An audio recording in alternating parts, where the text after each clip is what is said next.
अस्सलाम वालेकुम जी। आज हम बात करेंगे कि जो एक दानिश्वर गवर्नमेंट ने बजट पेश किया है उसका जरा एक व्यू देखें या उसको हम एक क्रिटिकल नज़र से या लेंस से उसको देखने की कोशिश करें। तो देखिए ये जो बजट है मुजमुई तौर पर अगर ये कहा जाए इस बजट के बारे में कि ये अनरियलिस्टिक टारगेट्स हैं जो अचीव ही नहीं होंगे, इस तरह के टारगेट इस बजट के अंदर फिक्स किए जा रहे हैं और ये प्रैक्टिकली मुमकिन ही नहीं है क्योंकि जो ज़मीनी हकायक हैं वो कुछ और हैं। अगर मैं आपको बताऊँ इस टाइम पर कि उन्होंने जो बजट है बजट के अंदर ये मेंशन किया गया है कि हम जो इन्फ्लेशन है या महंगाई है उसकी शरह 21% पर लेकर आएंगे और करंटली पाकिस्तान के अंदर जो इन्फ्लेशन है वो 29% चल रही है और अगर मैं फूड इन्फ्लेशन की बात करूं खास तौर पर तो वो 45% तक है और ओवरऑल ये जो इन्फ्लेशन टाइम पर चल रही है वो 38% है, लेकिन ईयरली में अगर बात कर रहा हूं तो वो 29% है।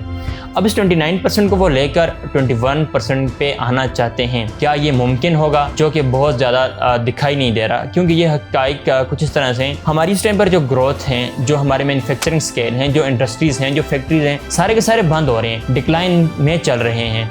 तो ये कैसे मुमकिन होगा? आपकी एक्सपोर्ट हो नहीं रही। और एक्सपोर्ट की भी बात करूँ तो एक्सपोर्ट में हमने कितना टारगेट रखे है? एक्सपोर्ट की तरफ जब हम चलते हैं तो एक्सपोर्ट्स के अंदर आप देखें हमारी जो पिछली गवर्नमेंट थी उसके अंदर 35 बिलियन की एक्सपोर्ट जो थी वो हो रही थी और उन्होंने ये टारगेट सेट किया हुआ था और वो फंक्शनल भी था, लेकिन इस गवर्नमेंट ने आकर उसको 28 बिलियन पर लेके चले गए हैं और करंटली ये जो बजट के अंदर पोर्शन रखा हुआ है वो भी 28 बिलियन ही रखा हुआ है। तो इससे ये चीज़ बिल्कुल क्लियर नज़र आ रही है कि एक्सपोर्ट बढ़ाना या ट्रेड को आगे लेकर चलना वो इनकी प्रायोरिटीज रही ही नहीं है। तो फिर आपको पता है कि टैक्स कलेक्शन की इन्होंने बात की हुई है। टैक्स कलेक्शन जो है वो 9200 अरब पे लेके गए हुए हैं। पहले जो था वो तकरीबन 700 अरब के लगभग था, अब उसको 9200 अरब पे लेके गए हुए हैं। पिछला टारगेट भी इनसे अचीव नहीं हुआ, अब ये मजीद नया टारगेट और एक बड़ा माइलस्टोन इन्होंने अपने लिए फिक्स कर दिया है। ये भी अचीवेबल होता हुआ दिखाई नहीं दे रहा क्योंकि टैक्स दो चीज़ों से बढ़ता है आपका, एक आपकी इंडस्ट्री सेक्टर है और दूसरा यह सर्विस सेक्टर। तो आप देखें दोनों के अंदर इस टाइम पर डिक्लाइन चल रहा है, तो कैसे टैक्स कलेक्शन होगी? कोई फ्रेमवर्क नहीं बनाया, कोई प्रॉपर प्लानिंग नहीं की गई।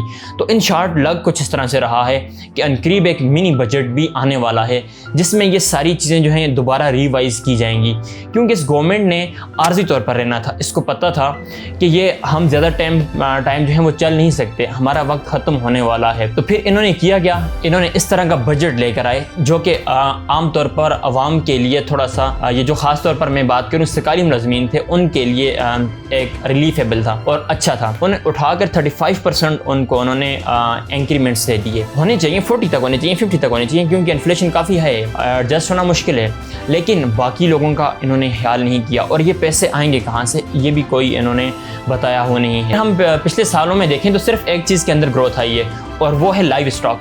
लाइव स्टॉक मतलब ये जो आपके जानवर हैं इनके अंदर ग्रोथ आई है और ये रिपोर्ट भी किया जा रहा है। तो गालिबन सोशल मीडिया के ऊपर जिस तरह बताया जा रहा है कि पाकिस्तान में 1 लाख गधे ज़्यादा हो गए हैं, तो ऐसा हुआ भी होगा और मुमकिन भी है क्योंकि ओवरऑल ये जो एक इम्प्रेशन है वो शो कर रहा है कि गधे ज़्यादा हो गए हैं पाकिस्तान के अंदर। हमारे जो फाइनेंस मिनिस्टर हैं इसहाक डार साहब, उनके पास जादू की छड़ी भी है ये अमूमन कहा जाता था, लेकिन हमने देखा कि वो कौन सी छड़ी है। तो उन्होंने भी ये बात आकर खुल के ये बात बयान की कि हमारा जो बजट है वो खसारे का बजट है। तो अब खसारे के बजट में मतलब ये क्या करेंगे, कर्जा लेके बजट को चलाएंगे और गवर्नमेंट को चलाएंगे। तो उस कर्जे के ऊपर अब हमको मजीद सूद भी देना है। ऑलरेडी हम सूद के ऊपर काफ़ी बड़ी रकम जो है वो ऑलमोस्ट अपने बजट का 70% वहाँ पर हमारा जा रहा है, गालिबन 65 to 70% जो है वो वहाँ पर जा रहा है। तो अब आप नए कर्जे लेते हैं, उनके ऊपर नया सूद होगा, तो हमारी आने वाली नस्लें ज़रूर हमसे ये सवाल करेंगी कि यार किस जुर्म की सज़ा हमें दी जा रही थी, हमारे ऊपर क्यों कर्जे इतने ज़्यादा उनके जो बोझ थे उस तले हमें दबाया जा रहा था,